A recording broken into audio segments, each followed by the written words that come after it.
is nothing. Only warm primordial blackness. Your conscious ferments in it. No larger than a single grain of malt. You don't have to do anything anymore. Ever. Never, ever.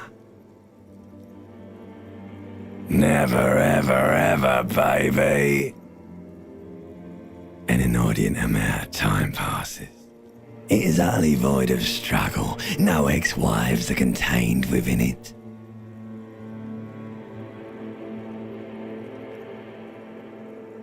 Yes, it is. An awareness creeps up on you. A mass lies hidden in your dead angle, soaking in some lurid acidic sauce. It's bloated and shameful, a ball of meat surrounding you. This is a terrible line of questioning, and it will only lead to more awareness of the meat thing.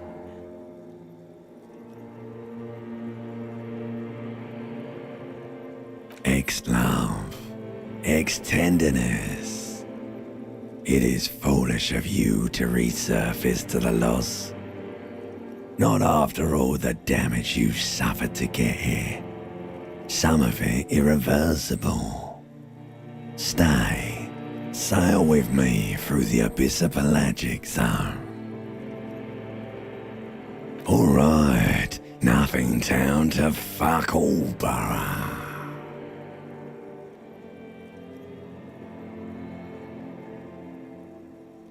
Great choice, Elder One.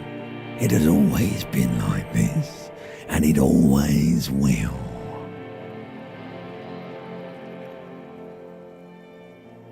The song of death is sweet and endless. But what is this? Somewhere in the sore, bloated man-meat around you. A sensation. Like a fly to the ointment, your conscience sticks to it. The limbed and headed machine of pain and undignified suffering is firing up again.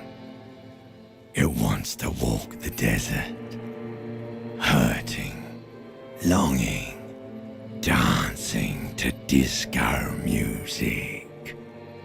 You can take it. You're a champion.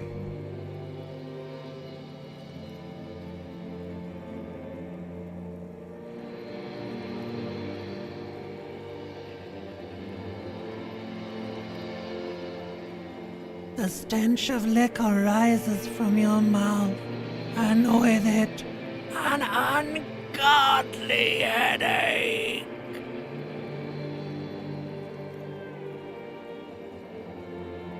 A fiery streak penetrates your skull, trying to force your eyes open. It's a sound, a clarion call from hell.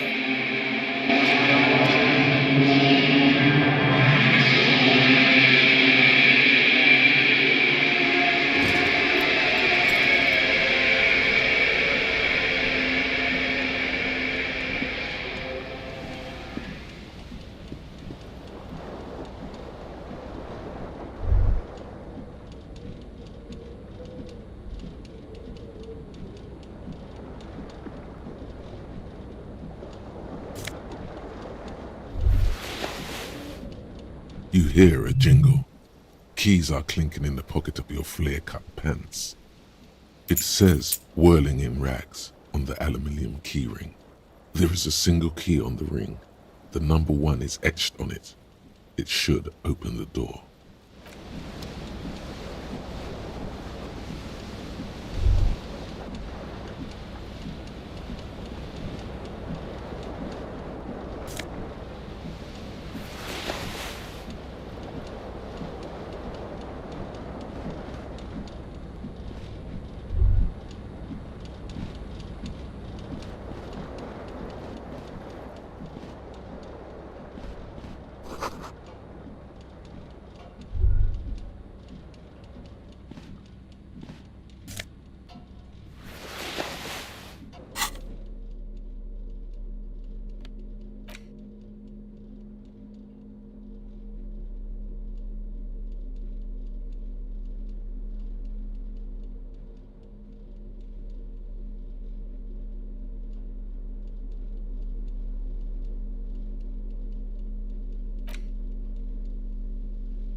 A mirror hangs above a bent and broken sink.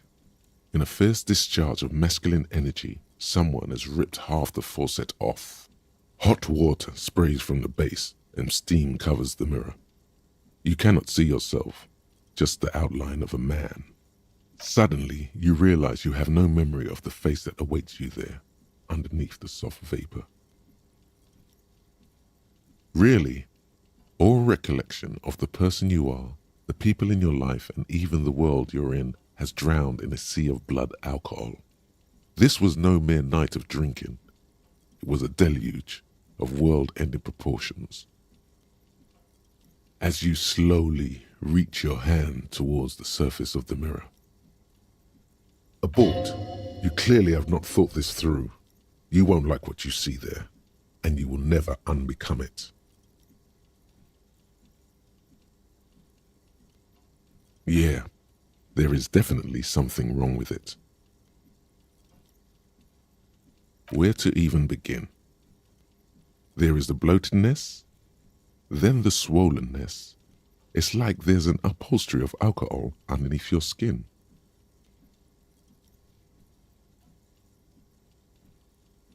Bet you are. Your nose feels like a small balloon in the middle of your face. It hurts when you honk it. It doesn't appear to be a particularly tiny nose either. Not with all the drinks it's absorbed for you. It's not. It's swollen and snail-like, wriggling between your fingers. Don't be scared. It's only your face. It's not like anyone's going to see it. Behold.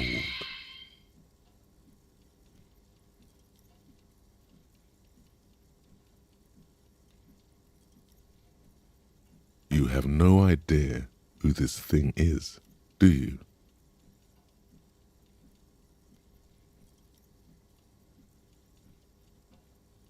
Whatever it is, at least it's dead now. There's clearly rigor mortis on your face. Oh wait, is that an expression? Are you trying to make an expression with that face?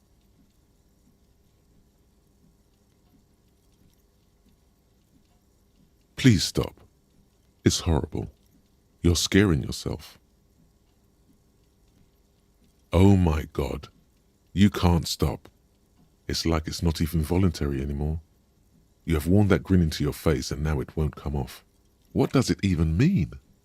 What is the emotion you're trying to convey?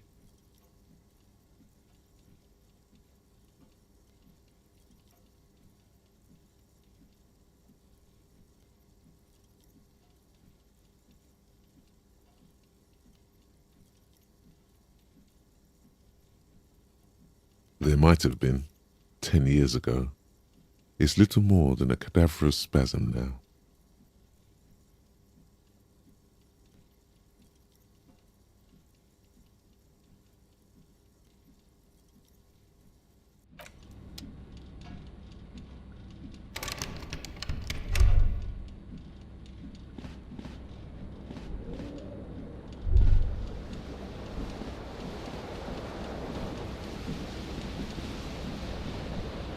This fan has two chain pull switches. One ends in a tiny fan, the other in a light bulb. A truly horrific necktie has somehow attached itself to one of the blades. Or has it been consigned there as punishment? You feel as though this creature is your friend and wants to reattach itself to your neck so that you may continue your adventures together in this strange world.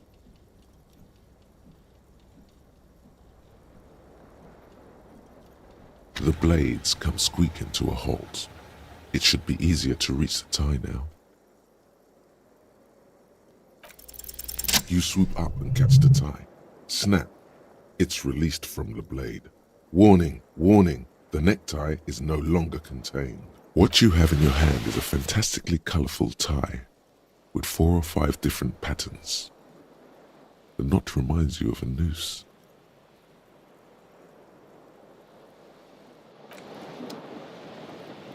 The fan stands still. A terrible mistake. Turn the lights off immediately. You can practically feel the photons burning a hole in your brain. It's just a little hangover-induced photosensitivity. Don't overreact. Little black spots dance on your retinas.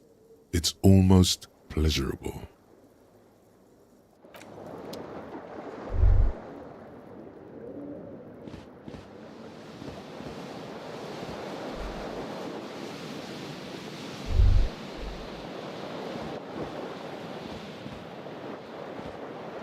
The window stands broken in its frame.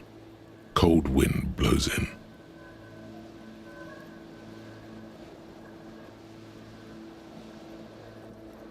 The morning light hurts your eyes. It's hazy, but you see the ocean and some war-torn buildings. The shards face outward. Whatever broke this window came from the inside. A fine web of scarring covers the back of your right hand, but none of it is recent. More likely a projectile than a held object. There are no fragments on the floor from pulling a tool back in after impact. Something you've done before. It is too large for a bullet, yet too small for a piece of furniture. You're looking for something heavy and larger than your fist. Like the green shoe that's on the hat rack in the corner, which, coincidentally, is missing its friend. Congratulations, you smashed the window with your own shoe. Now you only have one. If you're lucky, you can still find the other on the balcony outside. The door to it should be outside your room.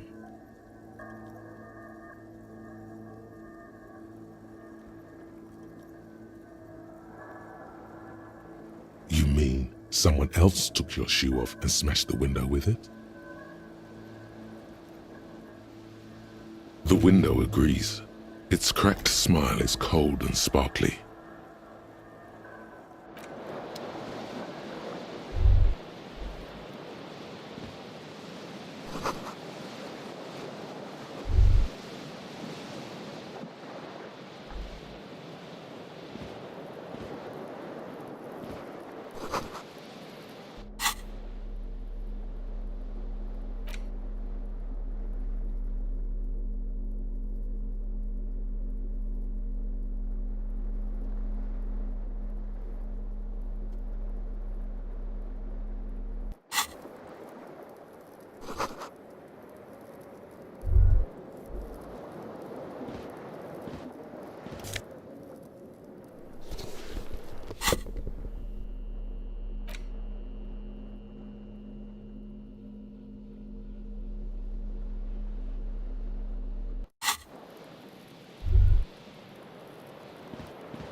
There they both are, two identical shoes, both copiously green and indiscriminately snakeskin, reunited on your feet. Good, they're balanced, comfy. Feels like the only good thing about you right now, truth be told.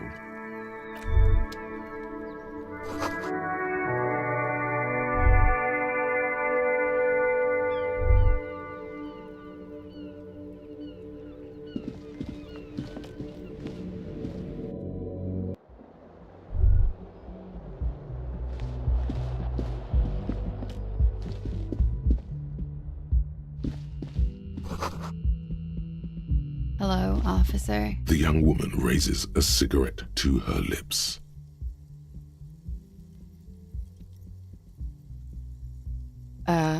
No.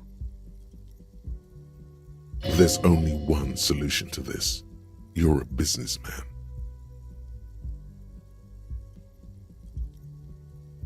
The young woman shakes her head slowly.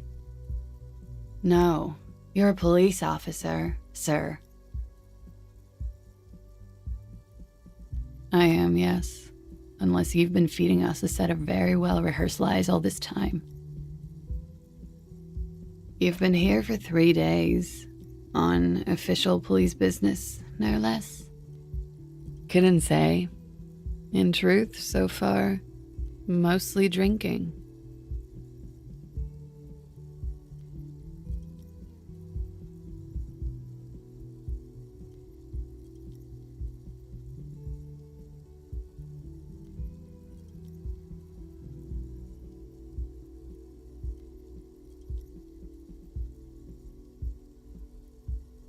Don't be so harsh on yourself.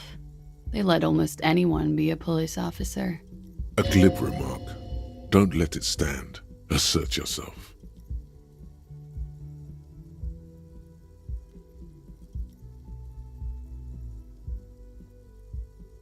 A fondness for contradictory statements.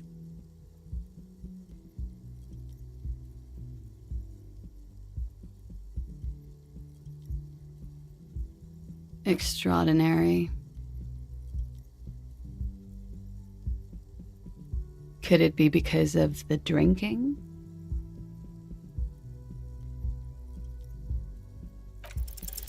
The words have already left your mouth.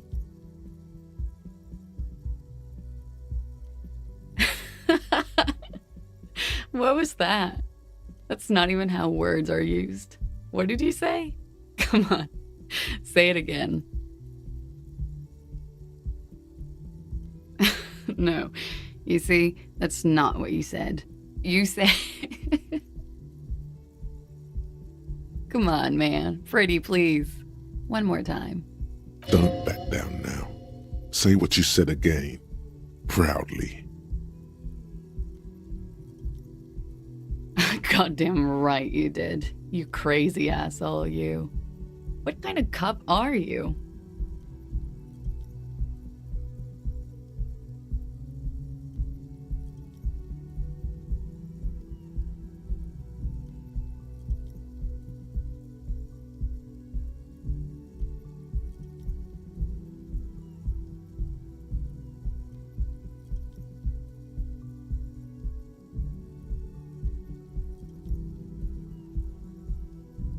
Has the time come already?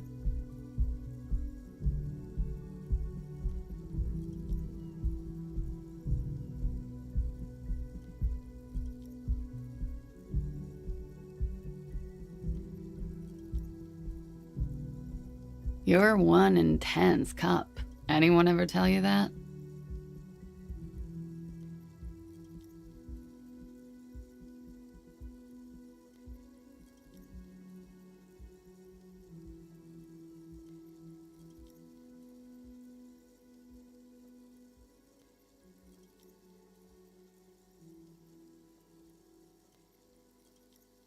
All right, then. Looks like I should go and prepare for what's to come. And thank you. This has been delightful. I do hope it happens sooner. Otherwise, it's gonna suck for you later when you have to interrogate me.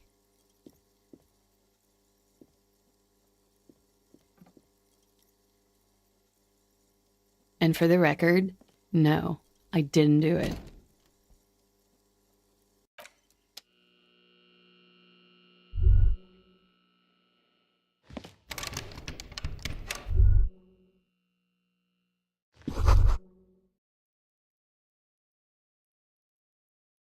You should pick that fat, juicy cigarette butt from the tray, light it up, and smoke the living shit out of it.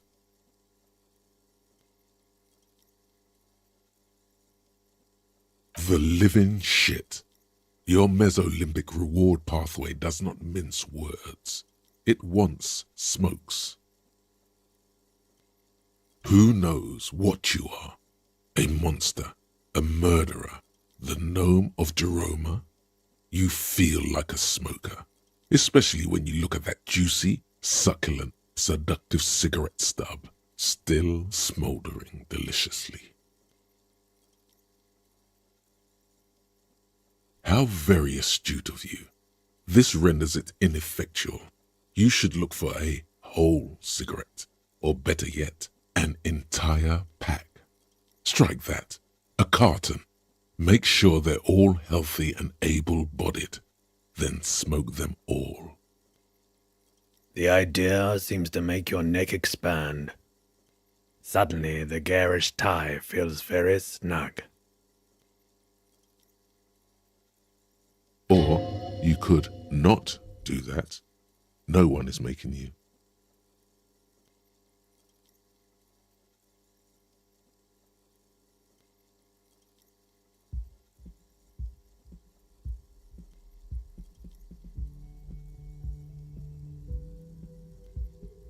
Good. They'll make you stronger and better. You're too old to be cool now. But find cigarettes, smoke them, blam.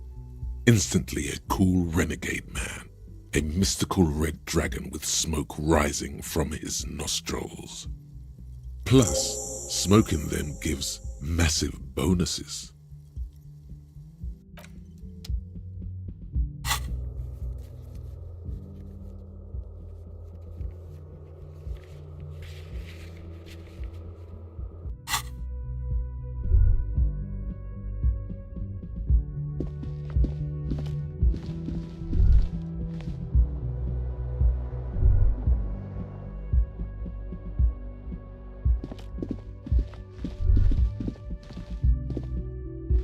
The door is closed. There is no answer. You hear the shower being turned on, somewhere inside. A tremendous loneliness comes over you. Everybody in the world is doing something without you.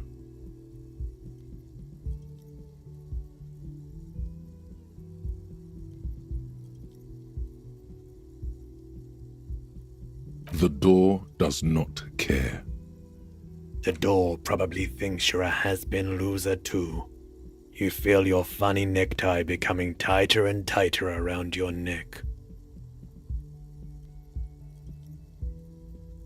This door can only be opened with a key or from the inside.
You should totally sing karaoke here, the first chance you get.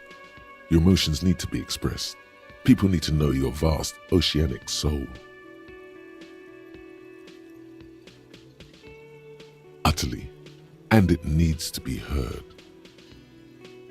Through a PA system, by other people, whether they like it or not. Ram it up their ears, says your adrenaline gland. Violently express yourself. You have not yet stumbled on the right lamentation, but it's out there. It'll come to you. You will wreak havoc with it. Don't worry.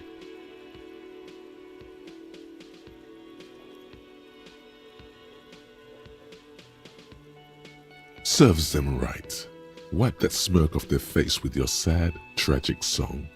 Who's laughing now? No one.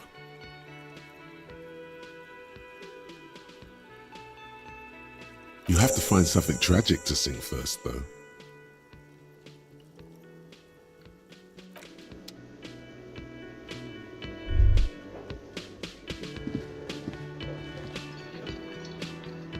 A man in his late 20s stands behind the counter, inspecting a stuffed seabird. As you approach, he gives you a sideways glance, then looks down again. That was disdain in his eyes.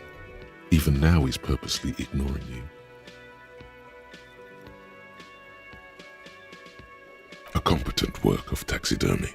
The white and brown seabird lies among piles of coasters and drying mugs. One of its wings broken. The man is trying to mend it. Looks like the bird was ripped off the shield that was used to mount it, most likely on a wall. Something about it makes you feel bitter.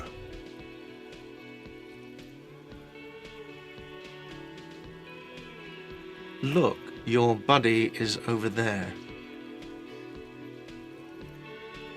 Why don't you go and talk to him, okay?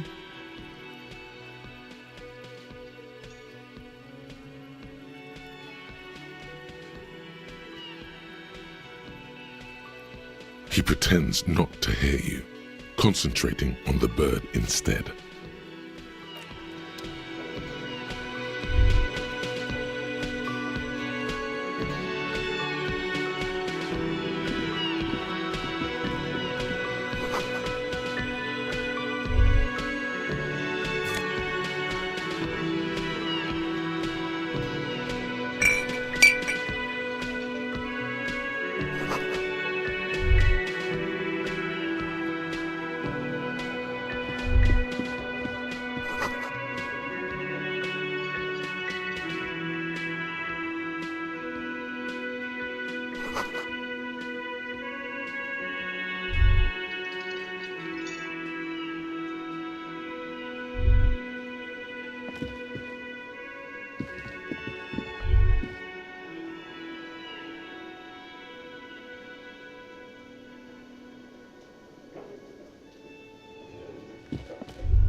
On the counter, rolled out of his open hand, you see a blister pack of headache medicine.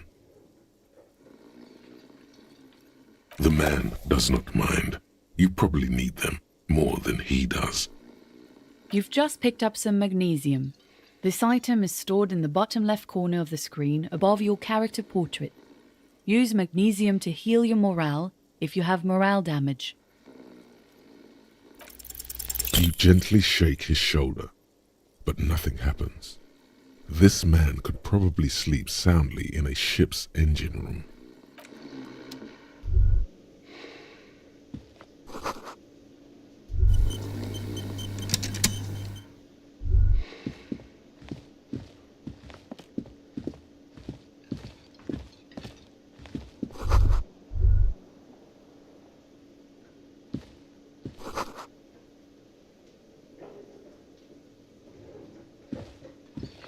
Hello, sweetie. You shouldn't keep your colleague waiting. Hello, sweetie. You shouldn't keep...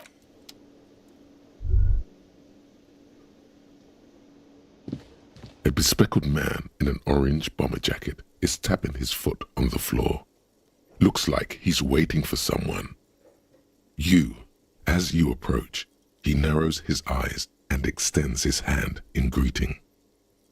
If an assault were launched on this building right now, if the windows came crashing down and the whole world descended upon you, this man would hurl himself in death's way to save you. You are sure of this, but why?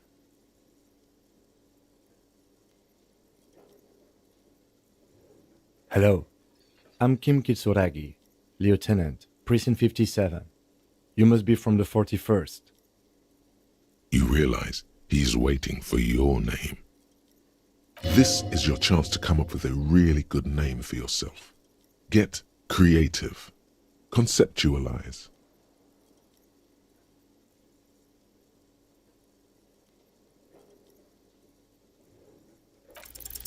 Raphael Ambrosius Cousteau.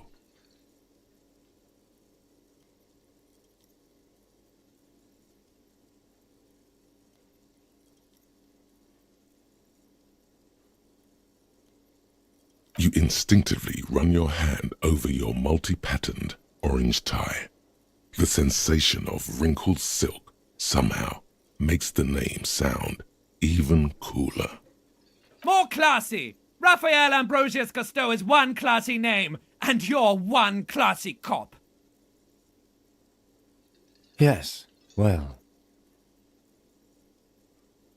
It looks like we had a little scheduling error on Sunday. Saturday too, actually. Have you had time to talk to the manager here?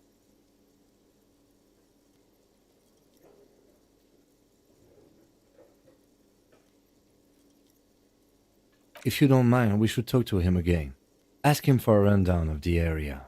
Now that I'm here as well. I understand the scene is out back, right? It also wouldn't hurt to assure him the police are finally here.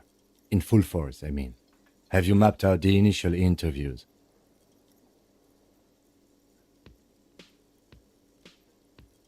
Okay, we'll have time for that after we take a look at the coroner's case. Have you removed the dead body from the tree? So, the body is still in the tree. This is the first time you detect a weariness in the lieutenant's voice. It is obvious he would have preferred for the body to no longer be in the tree.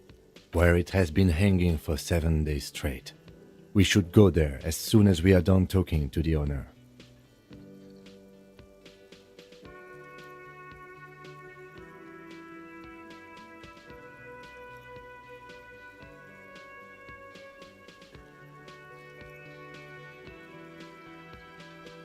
Talk to the manager. Then we go out back and take the body down. We all feel that way sometimes. There is no such thing as a police officer, I'm afraid. What remains is that there is a dead body in the tree. Someone has to figure out who put it there. If we don't, no one else will. But first, we have to take it down.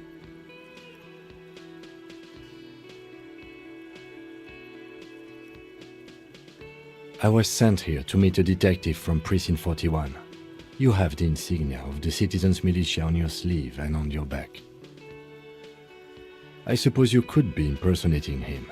You could have gotten the insignia from the black market or forged it. But for now, I'm going to set those possibilities aside. I'm not from the Inspectorate General.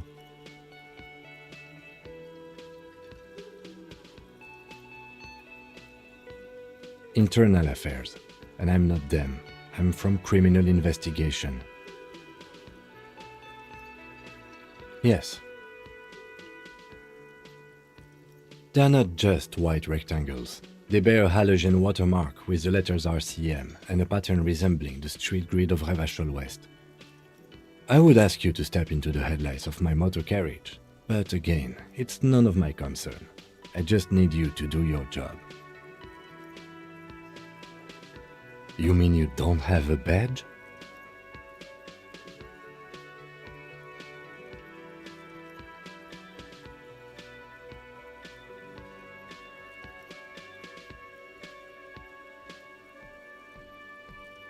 Losing your identification card is a serious matter. My vehicle has a shortwave. You can use it to report your badge missing. I would advise you to locate it as quickly as possible. But getting the body down should still take precedence. I can see you drank last night and the night before, and that you are still drunk now. But I have seen officers go through worse. Much worse. If you need something for your headache, there is a general store nearby. But as I said, the dead body should be our #1 concern. A painkiller would be good about now. This thing is pulsating with discomfort. The best cure for a headache is, of course, morphine. They won't have that, so cigarettes will have to do. After you, officer. Lieutenant Kitsuragi is now in your party. You can talk to him whenever by interacting with him.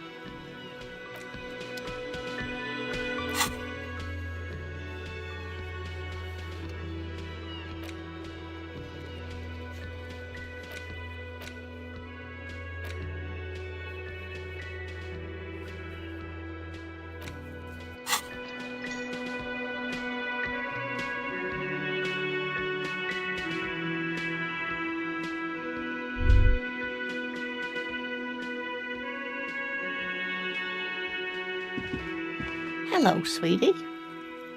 Wait, who's Sweetie? Why, you are, officer. You're a handsome man, officer, with your mustache and your chiseled jaw and that silly dimple on your chin.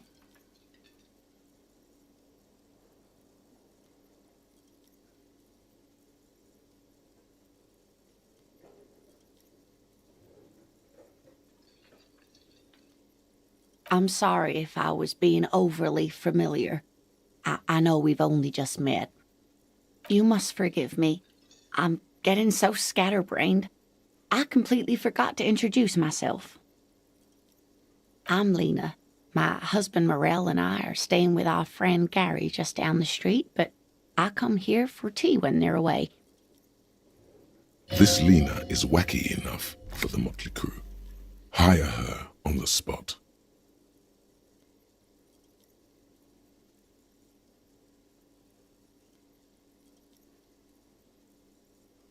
Whatever do you mean?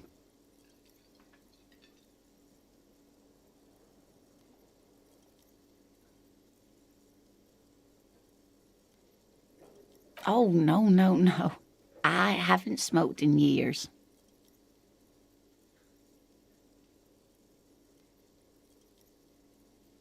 Cigarettes are a luxury, sweetie. Besides, I have to mind my health. Wait, maybe she knows where you can get cigarettes. Delicious toasty cigarettes stuffed to the tip with love. You should find out. You would do well to follow her example. Smoking is the reason you feel like a rag. It's painful for you to even ask these questions.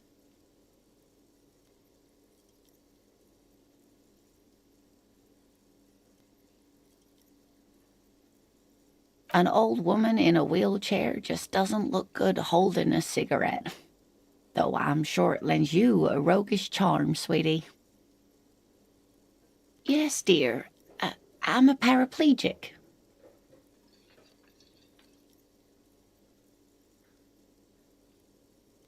I hope not. Although the work you are doing for all of us is quite dangerous. Towering over her in your insignia, you make her feel safe.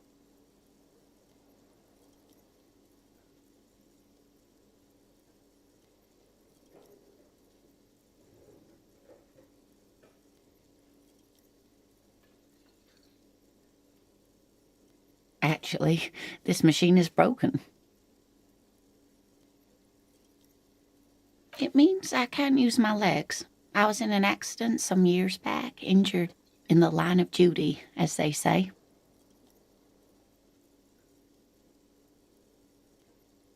Oh no, far from it. Although, I did come out to watch the boys play when I was in school. Oh, I was a training and development manager at a rapidly expanding mail-order shoe company. You'd think it would be a safe job, but I had to be everywhere, and, well, once I happened to be under some faulty scaffolding.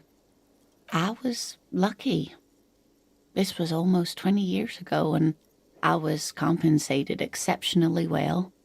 One can only dream of such payoffs nowadays.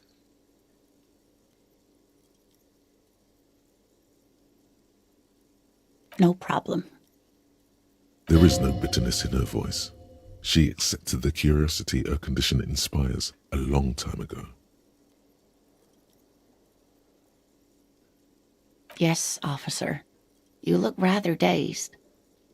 like a stunned fox. But surely things can't be that bad. She won't judge you, no matter what you say.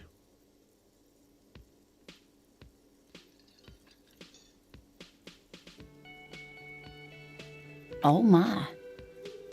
You know where we are, right?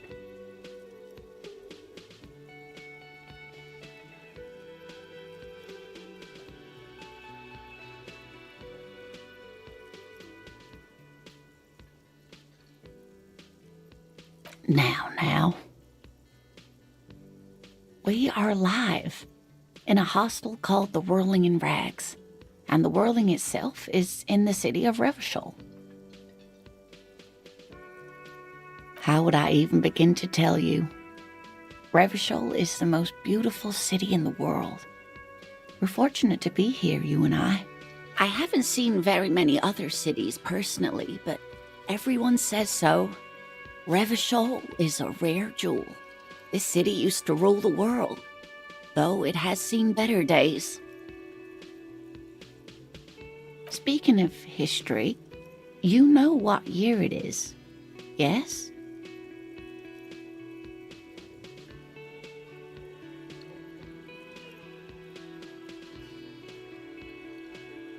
Perhaps, dear, perhaps.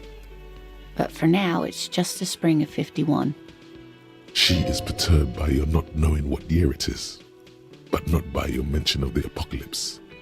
It must be the end times. The lieutenant studies you, rubbing his chin. I'm beginning to suspect that you might indeed be completely adrift in this reality, thinks the lieutenant. How can it be that bad? Never mind, we're in this now. I can tell that this is taxing for you, so I'll just ask one more question. What regime are we living under? What mode of government?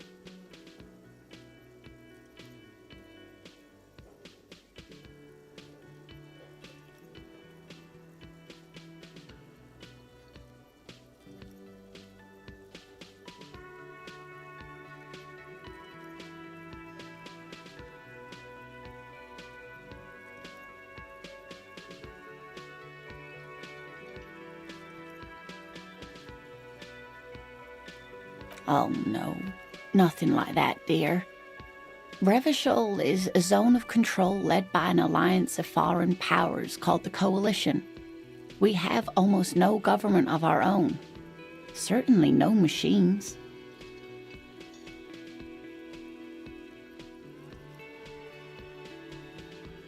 It is quite disappointing, yes. A lot of people would like some form of representation. There's talk, but for now, the RCM is all we've got. Oh dear, this is troubling. You really ought to know that, being one yourself. There aren't any cops in Revachol, not in the traditional sense. The status of law enforcement has been a complicated matter since the revolution. But we should stop for today, sweetie. You look like you need a break. Besides, I'm not the best person to explain the big things to anyone. She's scared now. She's realized you really are brain damaged.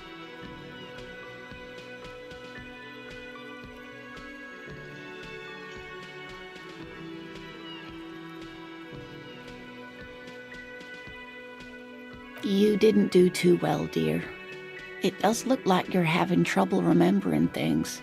History and places. Remembering reality, in a word. It's very odd. A sigh. The lieutenant buries his nose in his notebook.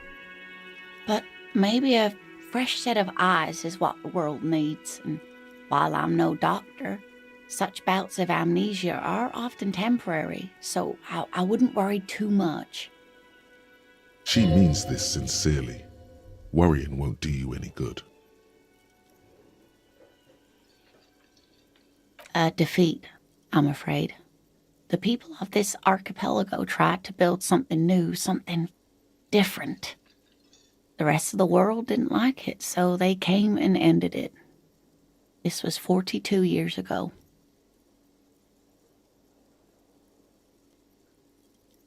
Of course, sweetie, I really don't know how to explain it better. I'm just a poor woman, she thinks. What do I know of these things? And how can I help you? Someone more educated in sweeping matters. Maybe you should ask. No. I'm not an encyclopedia. I won't be a guide either. I'm a detective. Of course. Then I don't know. Someone rich, maybe? Wealthy people are educated. Though I don't know where you would find a wealthy person in Martinez. Of course, dear. Good luck with your case.